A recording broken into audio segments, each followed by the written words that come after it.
नमस्कार दोस्तों, कैसे हो आप सब? आज मैं आपके और आपके बच्चों के लिए कलयुग की संपूर्ण कहानी लेके आई हूँ। तो चलिए शुरू करते हैं, लेट्स गो। पाप ही पाप मतलब कलयुग है। हिंसा, अनाचार, अपराध, असुरक्षा मतलब कलयुग है। रोज कहीं सुनी जाने वाली इन बातों में आखिर कलयुग है कौन और इसकी उत्पत्ति कहाँ से हुई है? वैसे आप चाहे जो कहें, लोग चाहे जो कहें, पर कलयुग अपने सर पर सारा दोष ले लेता है उन समस्त अधर्मों का जो इंसान करता है। पिछले 3 युगों से इसकी तुलना उसको अवश्य ही लज्जित करती होगी, क्योंकि कहा जाता है कि सतयुग, त्रेता युग और द्वापर युग से अधिक पाप, अनाचार इस युग में उत्पन्न हुए हैं और लगातार उत्पन्न हो रहे हैं। तो ये कलयुग है कौन? इस प्रश्नों का उत्तर आपको देंगे पांडव के वंशज वीर अभिमन्यु के पुत्र राजा परीक्षित। इनकी भूल कहिए या मजबूरी, जो इन्होंने कलयुग को पृथ्वी पर राज करने की अनुमति दे दी। यह हमें पता है कि हिंदू धर्म में 4 युग आते हैं।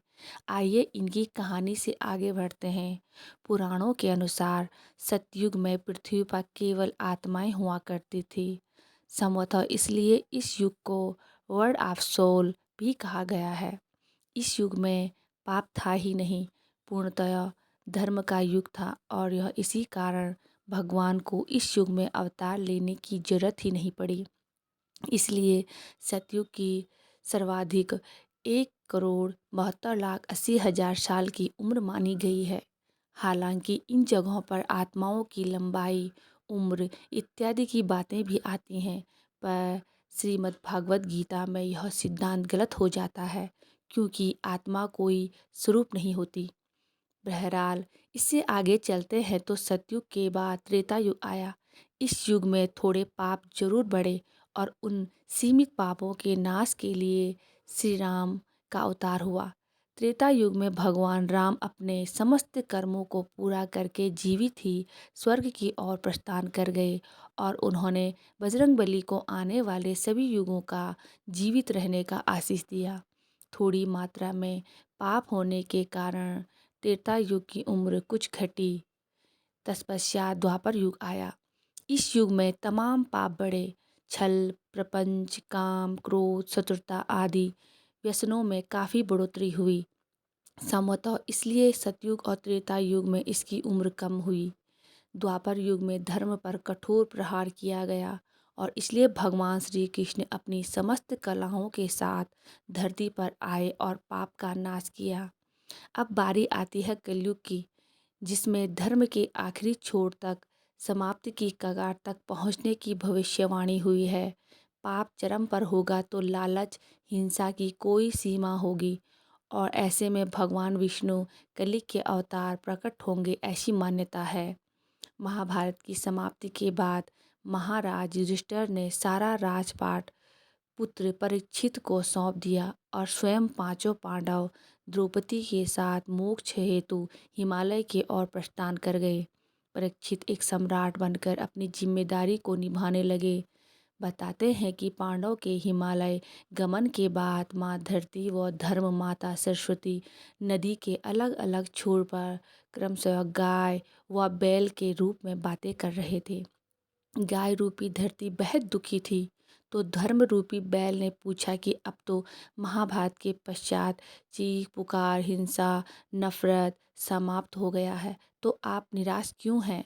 तब धरती रूपी गाय ने कहा कि हे धर्म, तुम सच में देख नहीं पा रहे हो कि तुम्हारे चारों पैरों में अब मात्र एक पैर ही बचा है। आगे माँ धरती ने यह भी कहा कि पहले योगेश्वर श्री कृष्ण के चरण मुझ पर पड़ते थे और तब मैं निश्चित ही सौभाग्यशाली थी, पर अब ऐसा नहीं है। ठीक तभी सम्राट परीक्षित वहाँ से गुजरे और निर्दोष निरीह गाय व बैल की दुखी होते देख उन्होंने कलयुग को ललकारा कि हे दुष्ट पापी, तू कौन है? उन्होंने कलयुग पर धनुष तानते हुए कहा कि तेरा अपराध क्षमा योग्य नहीं है और तेरा वध किया जाना ही उचित है।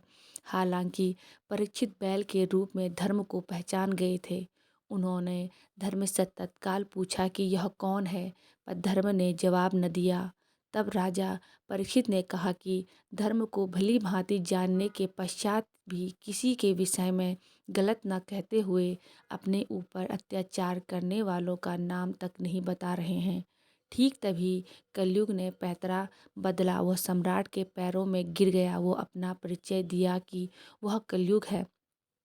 राजा जब समझ गए कि सतयुग में धर्म के 4 चरण थे, तो त्रेता युग में 3 चरण हुए और एक का नाश हो गया।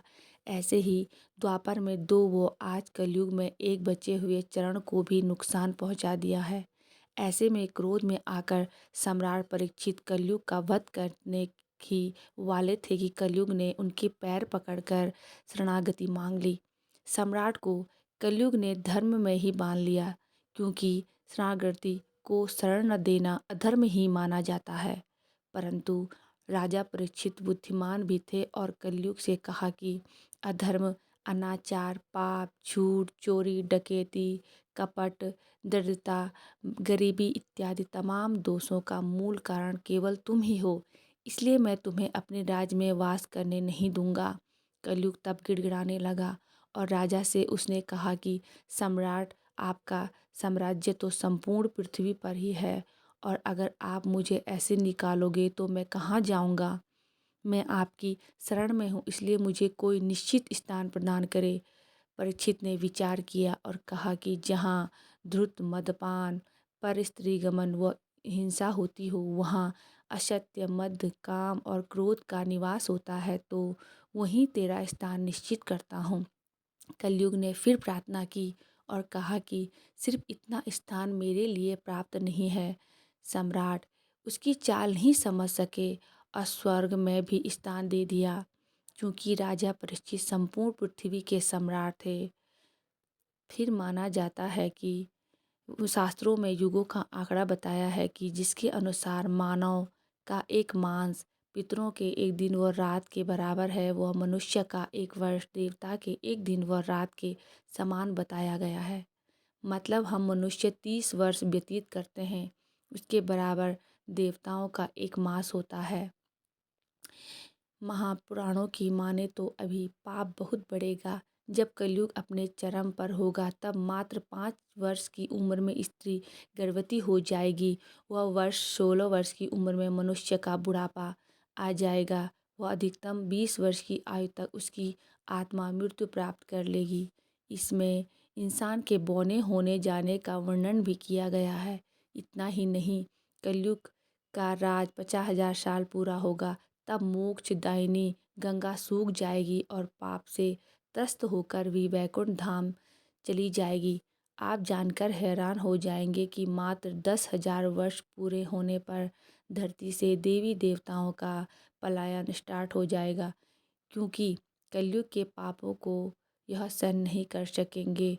पूजा, धर्म, कर्म सब बंद हो जाएगा। प्रकृति क्रूर होकर विनाश फैलाएगी और चारों ओर हाहाकार मच जाएगा। आज मात्र 3 दिन के लिए धरती पर आकर वह समस्त अधर्मी लोगों का नाश कर देंगे। इसके तत्काल बाद पृथ्वी पर मोटी धार से अनवरत वर्षा होगी और पृथ्वी पुनः संपूर्ण रूप से जलमग्न हो जाएगी।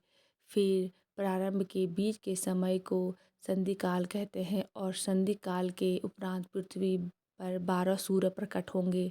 तभी इनकी गर्मी से पृथ्वी का अनावश्यक जल सूख जाएगा। वह फिर सतयुग की शुरुआत होगी। बता दें कि कलयुग के अंत वर्णन न केवल हिंदू धर्म में बल्कि प्रलय का वर्णन कुरान व बाइबल में भी आया है। अभी तो कलयुग का ये प्रभाव से जितना अधिक हम खुद को बचा लें, यह हमारे चरित्र बल की परीक्षा में हमें उत्तीर्ण कर देगा।